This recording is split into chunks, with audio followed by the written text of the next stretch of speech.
Welcome to Black America Talks. I'm Katrina Waddy.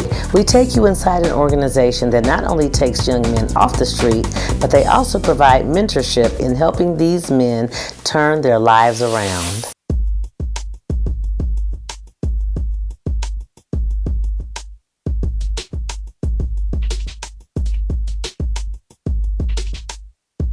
According to the University of Chicago Crime Lab, 2023 saw a 50% increase in shooting victims ages 17 years and younger since 2019. Although school-aged, 90% of these victims were not enrolled in school. The Youth Peace Center of Roseland is a nonprofit organization offering youth-related workshops that mentor young men and teach them the necessary skills to avoid conflict and violence. But it was about 2006 that I and my husband noticed that there was a lot of violence and conflict with young people going on in the community.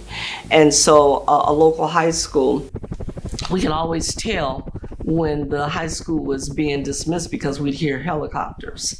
And so we started just stepping outside of the building and talking to young people as they were passing by and just inviting them in and trying to find out what they were doing in the afternoon and, what was all the commotion about. And so what we found is that a lot of young people just really needed a safe place to go. Many of the challenges that we have here in the Youth Peace Center is that we're connecting with young men that probably have been in the maybe illegal economy, and we're trying to change the direction of their life. As you know, we deal with at-risk young men, 18 to 28, out of school, out of work, probation, parole. So we're dealing with a lot of high-risk individuals. And sometimes when dealing with high-risk individuals, sometimes they may not always trust you. We're trying to change the direction, not only of their lives, but making them feel better about themselves. The Youth Peace Center of Roseland is part of a network of agencies, most notably CRED, an acronym for Creating Real Economic Destiny. CRED was founded by Arnie Duncan, former U.S. Secretary of Education and CEO of Chicago Public Schools, and Lorene Powell Jobs, the founder and president of Emerson Collective, a Palo Alto-based social impact organization. Our anchor program is funded by Chicago CRED, and Chicago CRED is a violence reduction program. And so we are their first partner in the city of Chicago, and we together, collectively, we are trying to reduce violence in Roseland.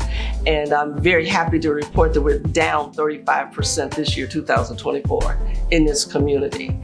And one of the other programs that we have is basketball. It's a mentoring in basketball. We actually have a number of young men that wouldn't dare miss a day to come to our basketball program. And we provide cognitive behavioral therapy prior to them going into their basketball. We practice, and then we have structured basketball for them on Saturdays.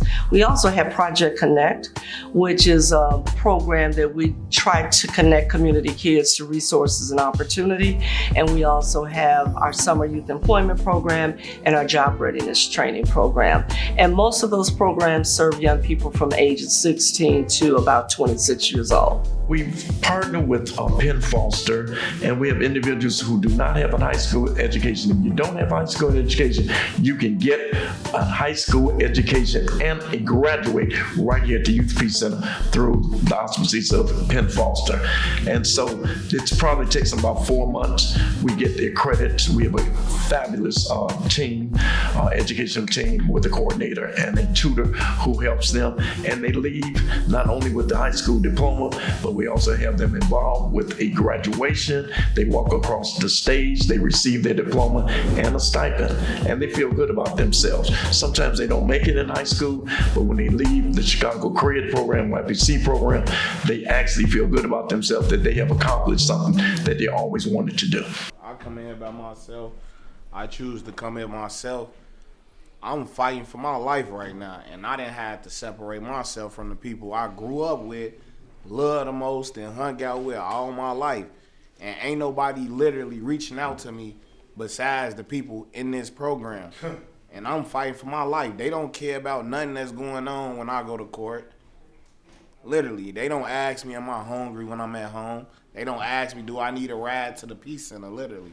And I had to literally learn that when I got back booked, and the only people who came to court and spoke for me was Cred. What we found is that there are really no bad kids. They're just kids in the community that just need somebody that's willing to listen.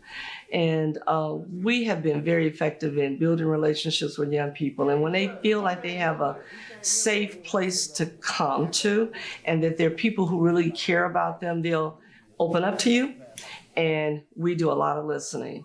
And around that, we're able to redirect their paths and get them on a better path so they can be more successful in the things that they do at home, at work, in their community. Dantrell Jelks, Lorenzo Taylor, and Jervon Hicks, 3 men who were helped by the Youth Peace Center, are now employed by the agency to help other young men turn their lives around. My goal is to redirect the guys to change their mindset, and so we have better outcomes in our community and raising better kings in our community.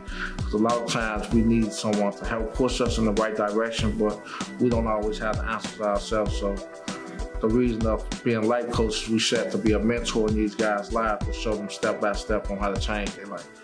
That involves meeting the guys where they at and working on them to recreate themselves, on helping them change the way they think and the way they move in the streets. And we try to get them in a professional setting. That way we can change their mindset and put them on to new things, like changing their ways and the things that they into. What we do is we guide guys to the right direction, by helping them get off the streets and keeping them busy doing something productive with their life in the spare time. Outreach is pretty much having your ears and feet to the ground. It's the forefront of the movement. We engage individuals first throughout the community, key individuals. Young men known to have been incarcerated, known to be a shooter, recently released from prison, probation, parole, homeless, uneducated. We seek these guys out throughout the community and offer them our services. These men have come a long way since becoming involved in the Youth Peace Center.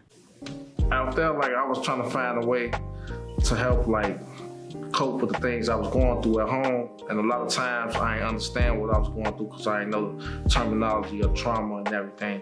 So coming up, it was pretty hard on me because I was addicted to hanging around guys that ain't made me no good at being involved in the street life. In the winter of 2020, I was shot in October. I've been knew about the program, but I didn't really have no interest in it because I didn't believe in it so much, just because of past things. People always promise us things and never deliver.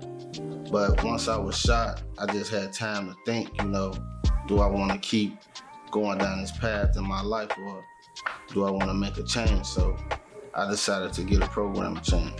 I had some trials and tribulations coming up, formerly incarcerated, did some time, came home 2015, October 22nd, got a call from my brother stating that Mr. and Mrs. Jones was looking for someone to work outreach, and he had previously worked for them. So the referral came to me, and I ended up getting a call from Ms. Jones. And several interviews later, I was able to begin my outreach process working at the Youth Peace Center in 2016. Some of the challenges are really participation by some participants. Some guys, they have things going on at home that distract them from coming to the program. So it's my job to stay on top of my life coaches, to reach out to them, to re-engage them.